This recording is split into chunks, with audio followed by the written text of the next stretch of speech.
그러니까요. 그래서 이유미 씨 같은 경우에는 이랬던 것 같아요. 제가 볼 때는 아무래도 왜냐하면 저기서 한번 참고로 말씀드리자면 예. 당시에 이준서 최고위원이 더불어민주당 측에서 그 제보자를 찾는다라고 하니까 예. 자신에게 계속 물어보는 거죠. 그렇죠. 그 제보자가 어딨냐 그랬더니 예. 전화도 안 되고 연락도 안 된다. 그렇죠. 그러면서 왜 자기에 대해서 이유미 씨라고 얘기하는 그 상황까지 가야 되냐라고 하는 그렇죠. 부분이었습니다. 그러니까요. 본인은 사실 이제 조작을 본인이 했지 않습니까? 동생하고 둘이 앉아서 조작을 했는데 네. 카카오톡 메시지도 조작을 했고 녹음 파일도 조작을 했는데 결국 이제 민주당에서 강력하게 나와서 고소도 하고 또 처벌을 받을 수 있는 그런 상황까지 빠지게 되니까 본인이 그걸 좀 모면하고 싶은 마음을 네. 많이 표현한 것 같습니다.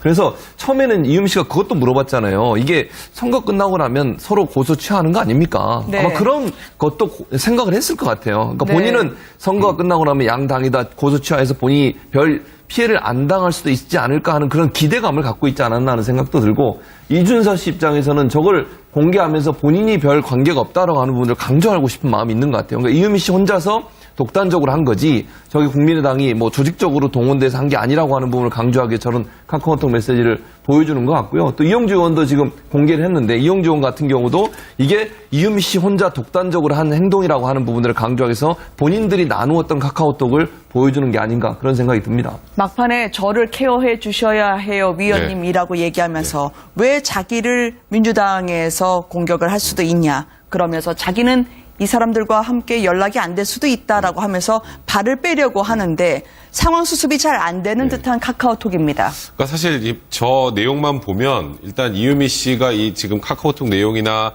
그리고 이제 그 가족하고 역할극 비슷하게 만들어서 허위로 사실을 만들어 사실 그 선거 깜깜이 기간이었잖아요. 여론조사 네. 공표가 4일 전에 5월 5일 날 이걸 터뜨리게 된 건데 이 내용을 보면 사실 좀 이준서 최고위원이나 잘 몰랐던 것처럼 보이기도 해요, 언뜻. 네. 근데 마지막에 의원님 이거 정말 안 돼요. 저 케어해 주셔야 돼요라는 거는 그 전에 사전에 뭔가가 논의됐으니 아 지금 이게 터져서 내가 문제되면 안 되니까 막아주셔야 되는 거 아닙니까로 보이기도 하거든요. 네. 그러니까 일단은 지금 검찰에서는 이준서 최고위원도 전 최고위원도 피의자로 입건한 상태입니다. 그러니까 이준서 전 최고위원 같은 경우 집하고 네. 사무실하고 다 압수수색을 했죠.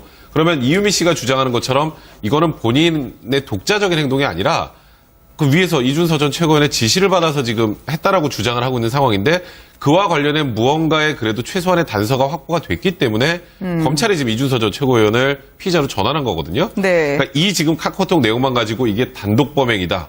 뭐 아니면 공모한 범행이다를 단정하기는 아직은 좀 어렵지 않나 생각합니다. 네. 근데 제가 생각할 때는 이준서 이 사람은 그 이유미가 하는 그 세세한 내용이 이게 조작인 거 이건 몰랐고 여하튼 이유미의 도움을 받아서 한 건 크게 올린다고까지는 자기는 이제 그래서 아마 공명심은 있었던 것 같아요. 그런데 이제 이유미가 이야기하는 거 나 케어해달라는 거는 내가 이렇게까지 했는데 나를 살펴주고 나를 막아주셔야지 이제 이런 얘기인 것 같고 그런데 제가 아까 그 녹음 이제 아마 이따 나올지도 모르겠습니다. 녹음 내용을 들어보니까 녹취록 내용을 네, 준비했습니다. 예, 그 네. 들어보니까 아니 그걸 가지고 완전히 그 무슨 뭐 교과서를 읽듯이 그렇게 이야기하고 그다음에 제보자가 말을 놓으면서 이야기했잖아요. 그런 걸 보면서 그걸 가지고 당시에는 이유미가 이준서라든지 이용주 의원이라든지 이런 사람들 충분히 이게 너무 어색하다는 걸 알았을 텐데 네. 어떻게 너무 목적의식이 너무 앞서서 그랬는지 그걸 어떻게 그렇게 놓쳤는지 제가 이해가 잘 안 되네요. 예. 이게 이유미 씨 혼자 독단적으로 한 행동이라고 하는 부분들을 강조하기 위해서 본인들이 나누었던 카카오톡을 보여주는 게 아닌가 그런 생각이 듭니다. 막판에 저를 케어해 주셔야 해요 위원님이라고 얘기하면서 왜 자기를 민주당에서 공격을 할 수도 있냐 그러면서 자기는 이 사람들과 함께 연락이 안 될 수도 있다라고 하면서 발을 빼려고 하는데 상황 수습이 잘 안 되는 듯한 카카오톡입니다. 그러니까 사실 저 내용만 보면 일단 이유미 씨가 이 지금 카카오톡 내용이나 그리고 이제 그 가족하고 역할극 비슷하게 만들어서 허위로 사실을 만들어 사실 그 선거 깜깜이 기간이었잖아요. 여론조사 네. 공표가 4일 전에 5월 5일 날 이걸 터뜨리게 된 건데 받을 수 있는 그런 상황까지 빠지게 되니까 본인이 그걸 좀 모면하고 싶은 마음을 네. 많이 표현한 것 같습니다.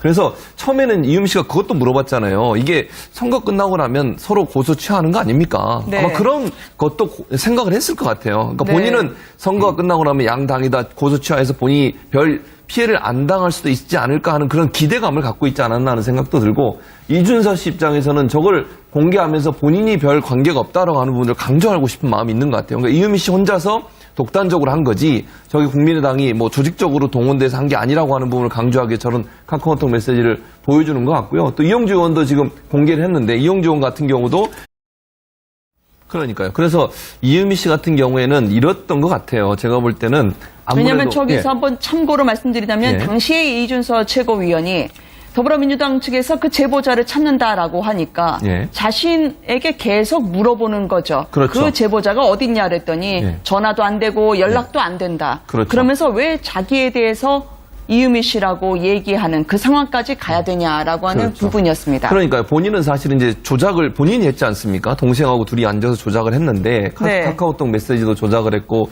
녹음 파일도 조작을 했는데 결국 이제 민주당에서 강력하게 나와서 고소도 하고 또 처벌을 이 내용을 보면 사실 좀 이준서 최고위원이나 잘 몰랐던 것처럼 보이기도 해요, 언뜻. 네. 근데 마지막에 의원님 이거 정말 안 돼요. 저 케어해 주셔야 돼요라는 거는 그 전에 사전에 뭔가가 논의됐으니 지금 이게 터져서 내가 문제되면 안 되니까 막아주셔야 되는 거 아닙니까로 보이기도 하거든요. 네. 그러니까 일단은 지금 검찰에서는 이준서 최고위원도 전 최고위원도 피의자로 입건한 상태입니다.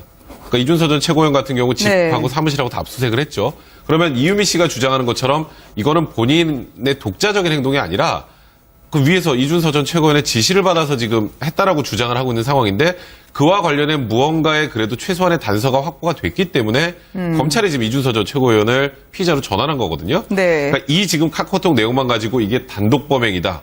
뭐 아니면 공모한 범행이다를 단정하기는 아직은 좀 어렵지 않나 생각합니다. 네. 근데 제가 생각할 때는 이준서 이 사람은 그 이유미가 하는 그 세세한 내용이 이게 조작인 거 이건 몰랐고 여하튼 이유미의 도움을 받아서 한 건 크게 올린다고까지는 자기는 이제 그래서 아마 공명심은 있었던 것 같아요. 네. 그런데 이제 이유미가 이야기하는 거 나 케어해달라는 거는 내가 이렇게까지 했는데 나를 살펴주고 나를 막아주셔야지 이제 이런 이야기인 것 같고 그런데 제가 아까 그 녹음 이제 아마 이따 나올지도 모르겠습니다. 녹음 내용을 들어보니까